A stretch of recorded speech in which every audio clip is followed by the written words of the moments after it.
गोरखपुर के आराजी बसडीला गांव में उस समय भावनाओं ने उफान लेना शुरू कर दिया जब स्वर्गीय चांदमती देवी की स्मृति में 17वीं पुण्यतिथि के मौके पर उनके पुत्र सुरेंद्र मोहन ने एक भव्य कार्यक्रम का आयोजन किया।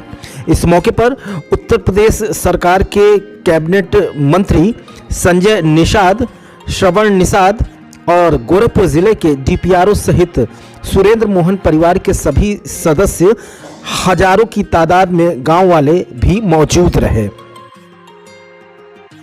माता चांदमती देवी की याद में प्रत्येक वर्ष यह कार्यक्रम आयोजित किया जाता है, जिसमें संबंधित गांव के ही नहीं बल्कि आसपास के लोग भी निःशुल्क स्वास्थ्य परीक्षण का लाभ लेते हैं और वो भी कुशल और अनुभवी चिकित्सकों द्वारा। इस बार भी ये प्रथा दोहराई गई और हजारों की तादाद में लोगों ने निःशुल्क स्वास्थ्य कैंप का लाभ उठाया। इस मौके पर डॉक्टरों ने गांव वालों को उचित परामर्श दी और दवाइयों का भी वितरण किया गया। साथ ही साथ गोरखपुर के कुशल नेत्र चिकित्सकों द्वारा निःशुल्क आंखों की जांच भी कराई गई, जिसमें अधिकांश गांव की महिलाएं शामिल रहीं। आंखों का परीक्षण करके इन महिलाओं के लिए दवाइयां लिखी गईं, साथ ही इनके चश्मे की आवश्यकता भी जिनको थी उसकी भी पूर्ति करने की बात कही गई।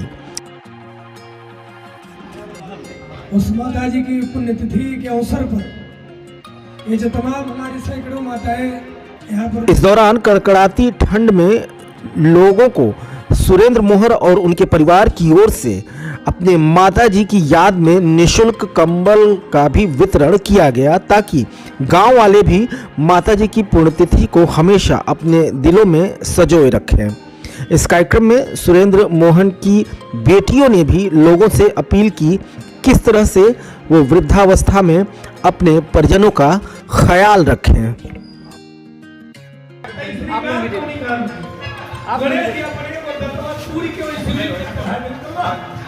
जब सम्मान नहीं तो स्वीकार वही दिल से करे बच्चन से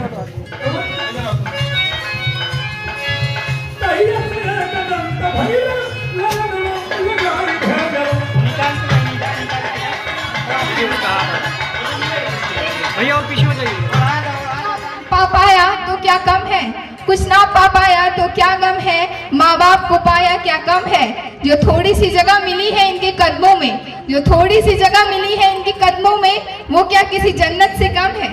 मैं आप सभी से एक निवेदन करते हुए अपनी वाणी को विराम दूंगी कि अपने माँ बाप को खाना दें एटलीस्ट, और उनकी इज्जत करें, उनका सम्मान करें, उनको प्राउड फील कराएं। अगर आप उनको ऊंचा नहीं, अगर आप उनका नाम ऊंचा नहीं कर सकते हैं तो आपके पास कोई अधिकार नहीं है कि आप उनके नाम को नीचा करें।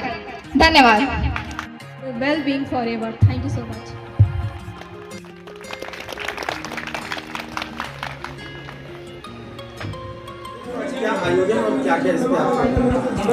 आज मेरी माता जी की 17वीं पुण्यतिथि है। पिछले 15 सालों से लगातार यह कार्यक्रम मैं करते चला आ रहा हूँ। पिछले 10 साल से मैं ग्राम प्रधान भी हूँ और मैं लोगों की सेवा में जितना मुझसे हो सकता है मैं करता हूँ। हर साल नेत्र जांच शिविर, नेत्र का ऑपरेशन फ्री, कंबल वितरण फ्री, स्वास्थ्य जांच फ्री, दवाएं फ्री, ये सारी चीज़ें हम करते हैं। आज पिछले 15 सालों से लोगों के जनहित के लिए जितना मुझसे हो सकता है मैं करता चला आ रहा हूँ। मैं उन लोगों को ये संदेश देना चाहता हूँ कि ज़िंदगी में भगवान ने, इस दुनिया में भगवान धरती पे नहीं आ सकता, लेकिन माँ बाप के रूप में भगवान ने अपना एक रूप भेजा है। उसकी सेवा, उसकी जितनी सेवा कर दी जाए उतना कम है। लोग इस बात को समझें, जितना जल्दी समझ जाएं और जितना अच्छे से समझ जाएं, लोगों को मैं ये संदेश देना चाहता हूँ। बच्चों को क्या देना चाहिए? मैं अपने टीनेजर्स को बोलना चाहूँगी कि आजकल लोग जैसे ही मतलब टीनेज में आते हैं उनके अंदर एक ईगो, एक एटीट्यूड आ जाता है कि हमसे अच्छा कोई नहीं है। तो ऐसी कोई बात नहीं होती और सबसे पहले तो हमें अपने बड़ों की रिस्पेक्ट करनी चाहिए। अपने मदर फादर हमारे लाइफ में बहुत इंपॉर्टेंट होते हैं, तो हमें उनकी रिस्पेक्ट करनी चाहिए और जितने नीडी पीपल्स हैं हमसे जहाँ तक हो सकता है उनकी हेल्प करनी चाहिए। मैं बस इतना कहना चाहूँगी कि भगवान ने जिस भी रूप में माता पिता को हमें दिया है, हमें उनका सम्मान करना चाहिए। उनको किसी भी तरीके से उनको हित नहीं पहुँचाना चाहिए, हमेशा उनका ध्यान रखना चाहिए। मैं बस इतना कहना चाहती हूँ। अपने पिताजी से इस बात से प्रेरणा मिलती है? हाँ बिल्कुल, मुझे अपने पिताजी से, अपनी माताजी से, सबसे ये बहुत अच्छी प्रेरणा मिलती है कि हमें कैसे बड़ों का आदर और सम्मान हमेशा करते रहना चाहिए। अपने कर्तव्यों का निर्वहन भी बहुत अच्छे तरीके से, भाव से, निष्ठा से करते रहना चाहिए।